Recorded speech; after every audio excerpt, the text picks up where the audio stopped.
స్వార్థంతో వచ్చేసి రాజకీయాల్లోకి ఎంటర్ అయిన వాళ్ళే కానీ దేశ స్వేచ్ఛా స్వాతంత్రాలని కాపాడేవాళ్ళు కాదు.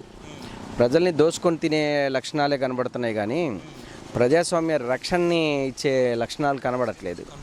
పార్టీపరమైన ప్రజాస్వామ్యం వాళ్ళది, ప్రజాపరమైన దేశపరమైన ప్రజాస్వామ్యంగా కనబడట్లేదు. మరి ప్రజల్ని రక్షించుకోవడానికి మనం ఎన్నికలను పెడుతున్నామే కానీ పార్టీల్ని రక్షించుకోవడానికి పాకులాడట్లా. వాళ్ళు వాళ్ళ పార్టీల్ని రక్షించుకుంటున్నారు. పార్టీపరమైన రాజకీయాలు ఇంతవరకు 77 ఏళ్ల స్వతంత్ర భారతదేశాన్ని నాశనాన్నే చేసిందే కానీ ఈ దేశ అభివృద్ధిని దెబ్బతీసిందే కానీ మనం ఎంతో ఎత్తు ఎదగాల్సిన వాళ్ళం. గాంధీ గారు ఆనాడు కన్న కళల ప్రకారం చూస్తే చివరి వ్యక్తికి కూడా అన్నీ పోయి చేరుండేది.